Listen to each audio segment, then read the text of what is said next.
Kembali di NTV Prime, pemirsa, karhutla di sejumlah wilayah Indonesia menjadi ancaman yang mengkhawatirkan di tengah musim kemarau dan kondisi cuaca yang semakin kering.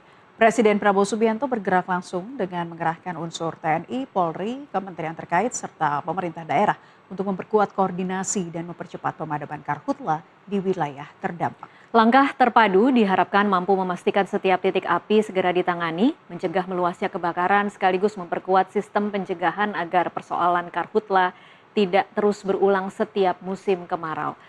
Pemirsa, simak informasi lengkapnya dalam Apa Kata Istana bersama jurnalis NTV Hasbiollah dan juru kamera Indarmawan Hadade yang sekaligus menutup jumpa kita dalam NTV Prime kali ini. Mewakili kerabat kerja yang bertugas, saya Tasya Lutmila. Dan saya Naila Husna, pamit undur diri. Terima kasih atas kebersamaan Anda. Sampai jumpa dan kita saksikan informasi berikut ini.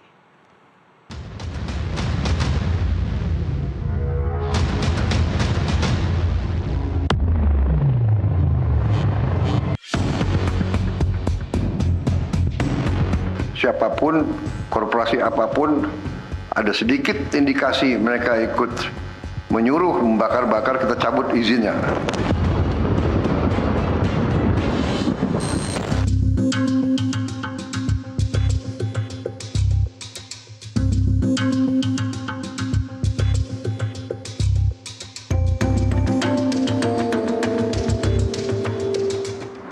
Kebakaran hutan dan lahan terjadi di Kalimantan, Sumatera hingga Papua. Dalam sepekan terakhir, Presiden Prabowo merespon cepat upaya pemadaman api sebab asapnya berdampak pada habitat satwa, kehidupan warga hingga ke negara tetangga. Lantas seperti apa gerak cepat pemerintah dalam menangani bencana karhutlah? Benarkah hutan terbakar sebab kemarau atau hutan sengaja dibakar untuk membuka lahan? Selengkapnya di Apa Kata Istana pekan ini bersama saya, Hasbiollah.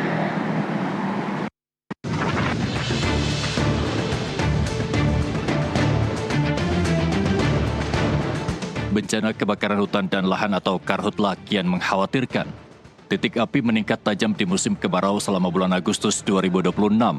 Skalanya membesar secara nasional dari Aceh Barat, Sumatera Selatan, Riau, Lampung, hampir di seluruh bagian Provinsi Kalimantan hingga Papua Barat Daya.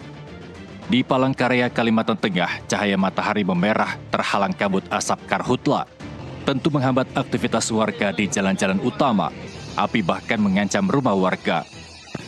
Terus untuk barang berharga dia dibawa juga Pak ya? Ada yang di bawah, ada yang mungkin yang kurang berharga apa ditinggali ya.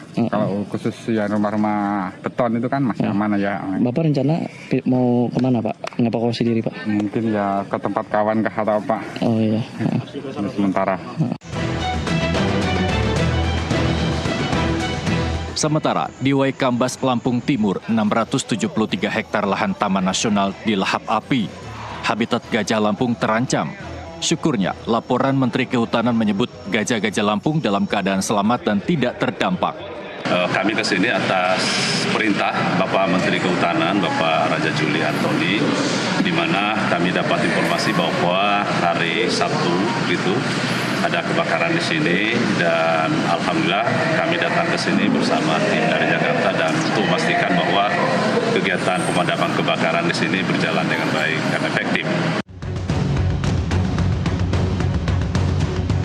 Tidak hanya mengancam warga dan satwa, kabut asap berdampak hingga ke negara tetangga. Perdana Menteri Malaysia Datuk Seri Anwar Ibrahim membahasnya dengan Sultan Brunei Darussalam, Sultan Hassan Al-Bolkiah pada rangkaian pertemuan ke-27 Annual Leaders Consultation di Istana Nurul Iman Brunei.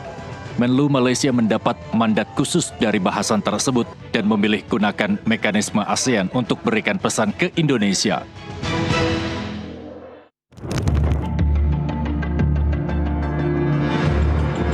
Dalam situasi mendesak, Presiden Prabowo Subianto memimpin langsung Komando Penanganan Kebakaran Hutan dan Lahan di Kalimantan. Rapat terbatas dilakukan. Petinggi TNI dan Polri ditugaskan di tiap provinsi terdampak. 12.880 personel gabungan diturunkan. 17 helikopter waterbombing, 30 pesawat udara, pompanisasi, pembangunan sumur bor hingga modifikasi cuaca.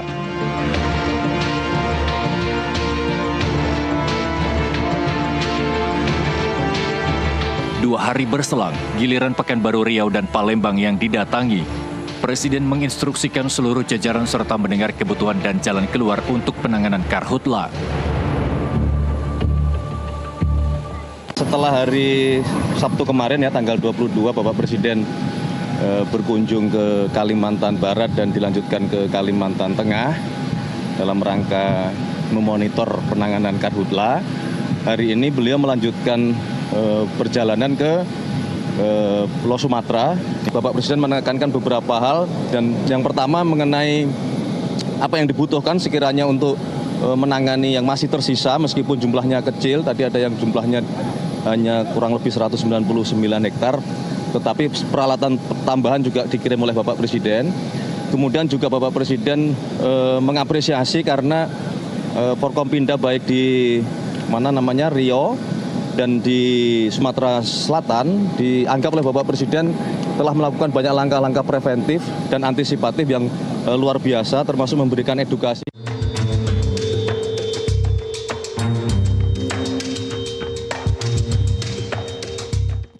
Upaya penanganan karhutla terus dilakukan oleh pemerintah, bahkan Anda juga bisa ikut langsung memantaunya dari gawai ponsel Anda di mana saja titik api berada, baik melalui situs BMKG ataupun sistem pemantauan karhutla milik Kementerian Kehutanan yakni Siponggi. Di sini Siponggi menyampaikan data bahwa ada sekitar 202.000 hektar lahan terbakar selama tahun 2026. Kemudian juga ada penanganan dari petugas sebanyak 3.212 penanganan. Dan kemudian kebakaran terjadi ada di 36 provinsi dan 340 kabupaten. Grafiknya juga diperlihatkan oleh Siponggi bahwa ada kenaikan intensitas di periode Juli hingga Agustus. Di tengah kepungan asap dan titik api yang begitu banyak telah Anda lihat, Polri menetapkan 72 tersangka dugaan pembakaran hutan dan lahan di 9 provinsi.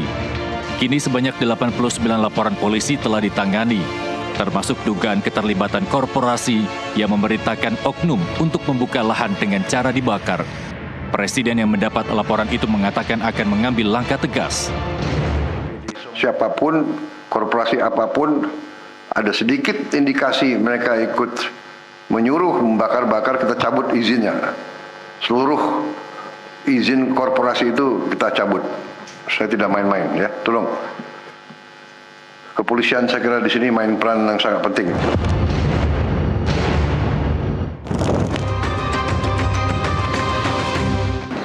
Kebakaran hutan dan lahan bukan hal yang baru kita dengar. Indonesia sudah dihadapkan dengan peristiwa yang sama semenjak tahun 1982. Kita sepakat dengan pemerintah yang akan menindak tegas pelaku, apalagi di backing perusahaan besar. Pengalaman panjang ini akan menjadi pelajaran berharga untuk menjaga hutan, satwa, dan yang lebih penting lagi, udara yang tidak mencekik nafas kita sendiri. Sampai jumpa di Apa Kata Istana pekan depan. Bersama saya, Hasbiotto.